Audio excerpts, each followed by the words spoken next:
It's been the honor of my life to serve as your president. But in the defense of democracy, which is at stake, I think it's more important than any title. I draw strength and I find joy in working for the American people. But this sacred task of perfecting our union is not about me. It's about you, your families, your futures. It's about we, the people. We can never forget that. And I never have. I've made it clear that I believe America is at an inflection point. One of those rare moments in history when the decisions we make now will determine our fate of our nation and the world for decades to come. America's going to have to choose between moving forward or backward, between hope and hate, between unity and division. We have to decide, do we still believe in honesty, decency, respect, freedom, justice, and democracy? In this moment, we can see those we disagree with not as enemies, but as fellow Americans. Can we do that? Does character in public life still matter? I believe I know the answer to these questions because I know you, the American people. And I know this, we are a great nation because we are good people. You know, in recent weeks, it's become clear to me that I need to unite my party in this critical endeavor. I believe my record as president, my leadership in the world, my vision for America's future, all merited a second term. But nothing can come in the way of saving our democracy. That includes personal ambition. So I've decided the best way forward is to pass the torch to a new generation. That's the best way to unite our nation. I'm the first president in this century to report to the American people that the United States is not at war anywhere in the world.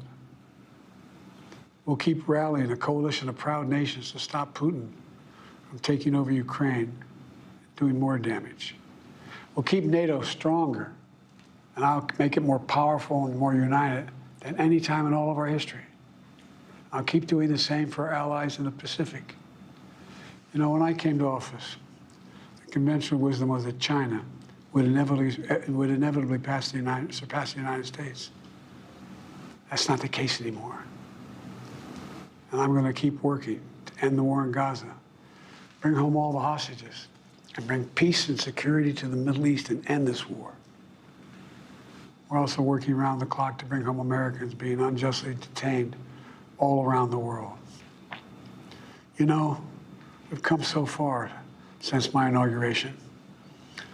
On that day, I told you, as I stood in that winter, we stood in a winter of peril and a winter of possibilities. Peril and possibilities. We were in the grip of the worst pandemic in the century, the worst economic crisis since the Great Depression, the worst attack on our democracy since the Civil War. We came together as Americans. We got through it. We emerged stronger, more prosperous, and more secure. Today, we have the strongest economy in the world, creating nearly 16 million new jobs, a record. Wages are up. Inflation continues to come down. The racial wealth gap is the lowest it's been in 20 years. We're literally rebuilding our entire nation, urban, suburban, rural, and tribal communities. Manufacturing has come back to America. We're leading the world again in chips and science and innovation. We finally beat Big Pharma after all these years to lower the cost of prescription drugs for seniors. And I'm going to keep fighting to make sure we lower the cost for everyone, not just seniors. More people have health care today in America than ever before. And I signed one of the most significant laws helping millions of veterans and their families who are exposed to toxic materials. You know, most significant climate law ever in the history of the world. The first major gun safety law in 30 years. Today, the violent crime rate is at a 50-year low. We're also securing our border. Border crossings are lower today than when the previous administration left office. I've kept my commitment to to appoint the first black woman to the Supreme Court of the United States of America. I also kept my commitment to have an administration that looks like America and be a president for all Americans. That's what I've done. I ran for president 4 years ago because I believed and still do that the soul of America was at stake. The very nature of who we are was at stake. And that's still the case. America's an idea. An idea stronger than any army, bigger than any ocean, more powerful than any dictator or tyrant. It's the most powerful idea in the history of the world. That idea is that we hold these truths to be self-evident. We're all created equal, endowed by our Creator with certain inalienable rights: life, liberty, pursuit of happiness. We've never fully lived up to it, to this sacred idea, but we've never walked away from it either. And I do not believe the American people will walk away from it now. In just a few months, the American people will choose the course of America's future. I made my choice. I've made my views known. I would like to thank our great Vice President Kamala Harris. She's experienced, she's tough, she's capable. She's been an incredible partner to me and a leader for our country. Now the choice is up to you, the American people.